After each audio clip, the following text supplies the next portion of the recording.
Being your own boss and running your own business is great. You get to design your own flexible schedule around doing what you want, go for midday walks, enjoy the gym in the middle of the day when it's empty, start work and finish work when you like, travel whenever you want to, take days off whenever you want to, even have that 3 p.m, 4 p.m. shower, which always feels luxurious. Sounds random, but I posted a thread about this the other day, and so many people related that it feels so luxurious to have a shower in the middle of the day. But one of the biggest challenges with all of that is creating your own intrinsic motivation and actually staying productive when you're working from home or working for yourself. Yes, as designers, we have client deadlines and projects that need to be done by a certain time. We don't have a boss or any sort of management team that are telling us that we need to do things by a certain time. Obviously, that is a massive blessing, but it also means that we are therefore responsible for managing our time completely ourselves. And sometimes, especially when we're not working on client projects,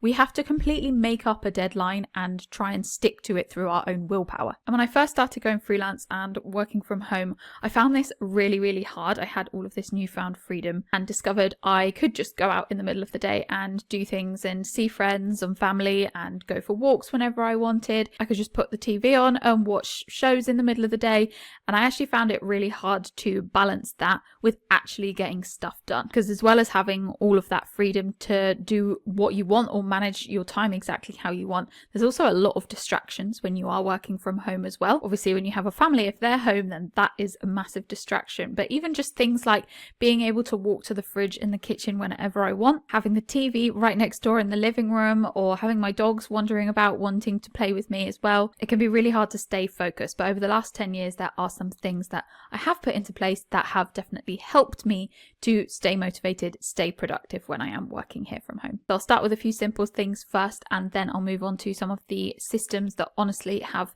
changed the game for me in my business. But the first thing is just the simple thing of actually getting up and getting dressed properly. I know the whole freelance dream is often sold as being able to work in your PJs, and yes, there is absolutely a freedom in knowing that you don't have to wear a certain type of uniform every day, or you don't have to put on makeup every day or do your hair every day. Obviously, that's great if you're wasting less time doing all of those things and spending more time doing things that you love and working on your business, then that's fantastic. But for me, I just know that if I'm lounging around in PJs or loungewear, if I'm not doing my makeup, if I don't feel like I look presentable, I am just less productive. And I don't know what it is or the psychology behind it, but if I get up and I put some normal clothes on, even if it's just a t-shirt and trousers, and if I do my makeup and just brush my hair a little bit, I feel so much more ready to start the day. And that might not be for everyone, but for me, it definitely helps just to feel prepared. And I also create content like this, which kind of helps to motivate me to do those things as well, because I want to look presentable online.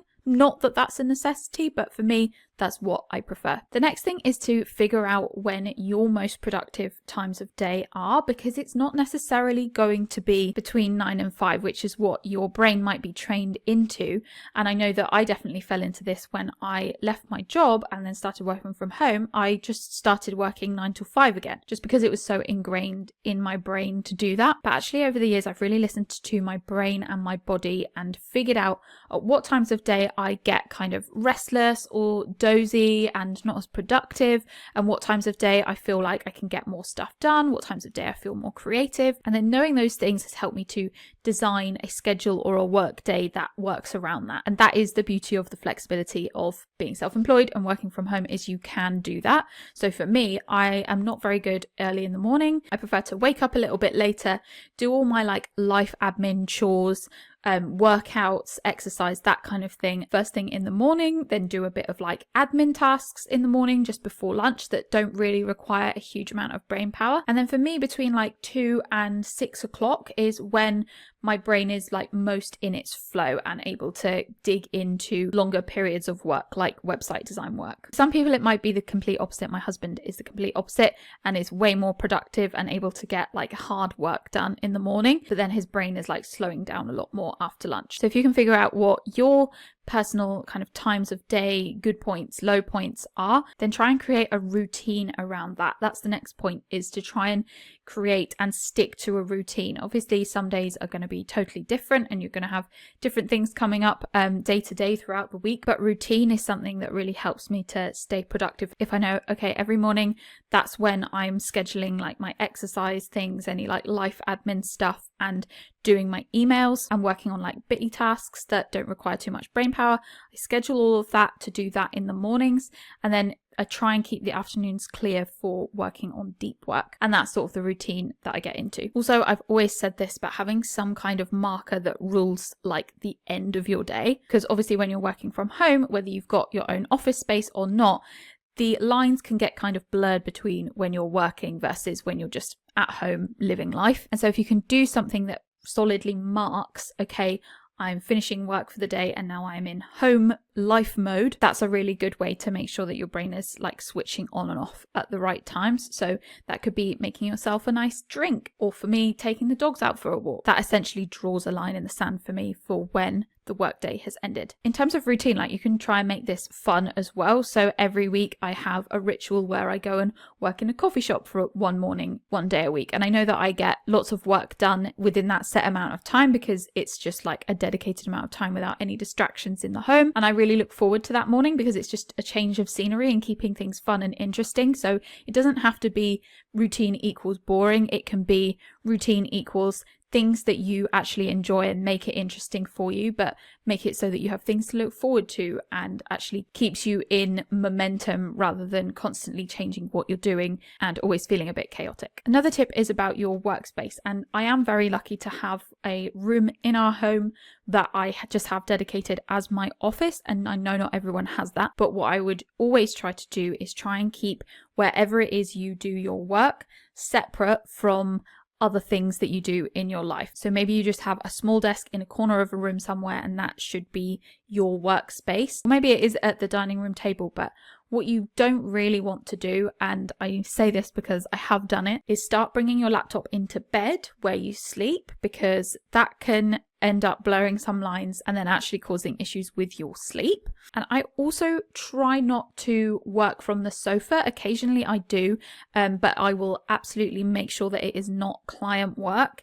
It is just my work, like working on my business and doing things that I want to do on my business. And that way, again, I'm not like blurring the lines too much between work and life, because that's when you could turning your whole day, every single day, into work rather than having time off in your life, in your personal space. Or it can blur the other way and you're doing too much life stuff and not getting enough work done. So keeping a dedicated workspace is important, and keeping that tidy and organized is also important as well if you can. You can also, if it works for you, create a nice ambience around your working space, because if you're not working around other people, you might as well make the most of this. And that might look like having a specific focused Spotify playlist that you listen to when you're trying to get into deep work, or having an ambience YouTube video up on a screen by you. There's loads of different ones you can get from this, and some of them are quite funny. I actually have a business friend, I won't say her name in case it embarrasses her, but she, when she's trying to get loads of work done, she puts on the Tony Stark working ambience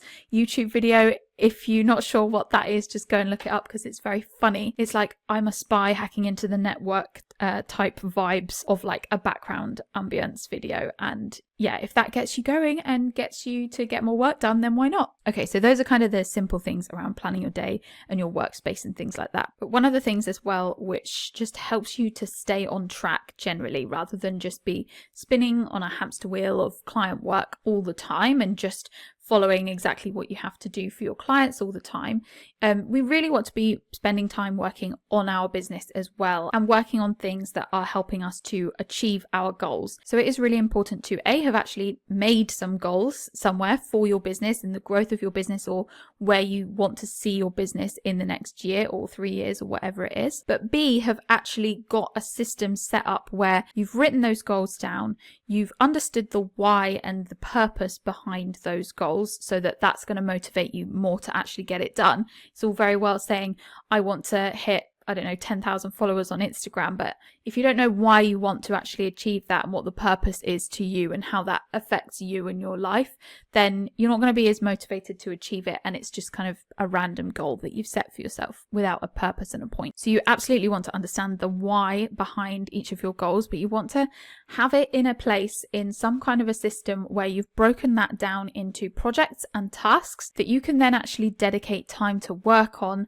during certain pockets of time in the week. I personally have all of my goals, projects and tasks all set up and automated inside Trello so that I know exactly what I'm doing day to day. I open up my laptop, all of my tasks are there, which are related back to the goals that I've set, and it's set up to tell me when to work on those during my week so that I don't forget to actually start working on my business rather than just always working on client work. Talking of your time and your tasks, one thing that really helps you to stay on track and stay actually getting stuff done, I found, is time blocking in my calendar. So on my Google Calendar, I have got all of my appointments and things and events that I 100% have to turn up to, and personal stuff and everything. And then around that, within my schedule where I know where I'm most productive or less productive, I will just put in blocks of time where I've dedicated this to doing client work, and this to working on my content marketing, and this to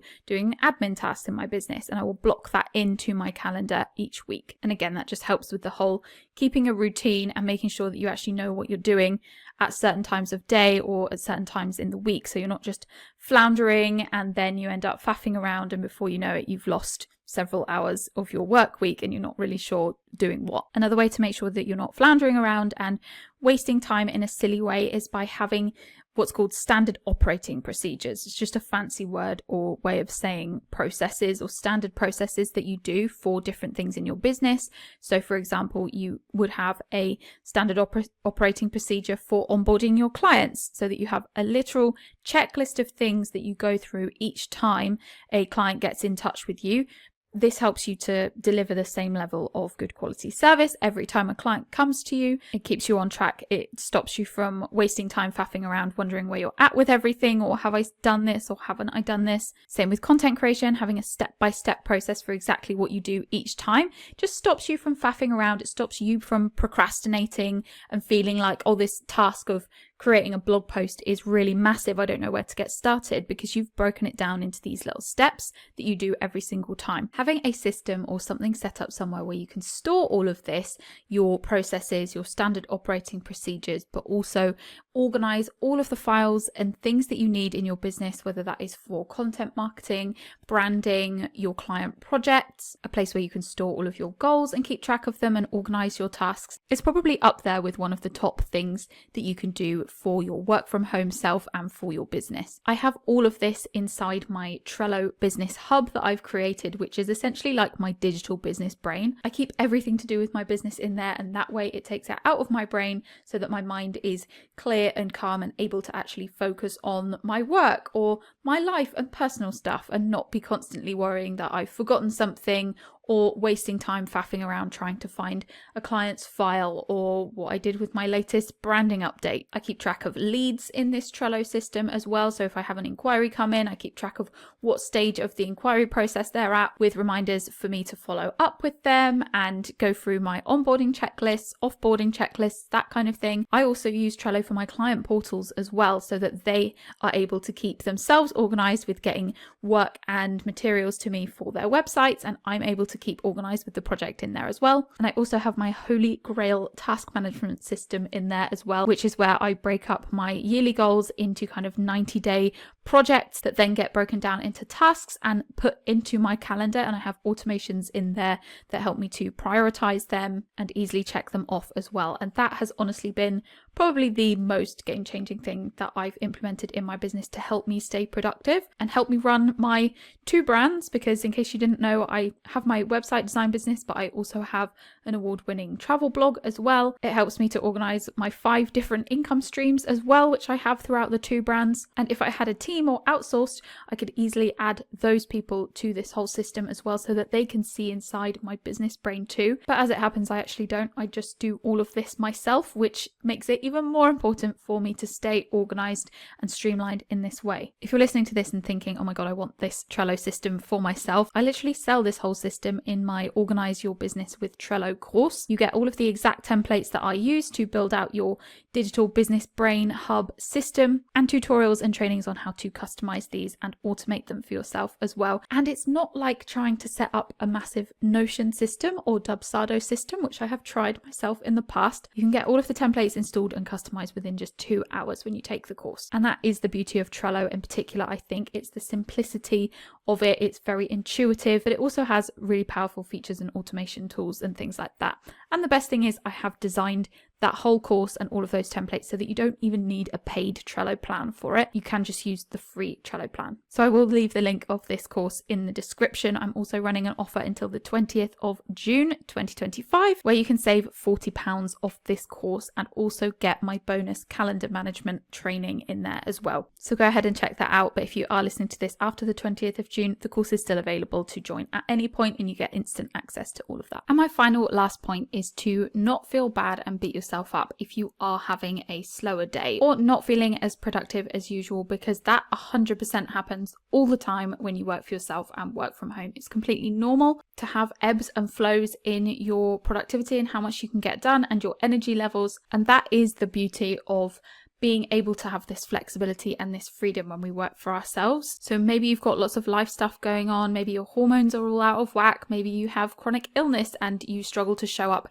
in the same energy level every day. That is absolutely okay and normal too, and that really is the beauty of working for yourself and running your own business. And as long as you know that you have routines and systems in place that can hold you while you need to take that time, you can then take that time without having to feel guilty, because you know that your business is all set up and organized to be there and not feel chaotic when you do come back to it. And you've got routines and things in place to help make that process easier when you do have a more motivated or productive spurt. So I hope you enjoyed this episode. Thank you so much for listening, and I will be back again very soon with another one.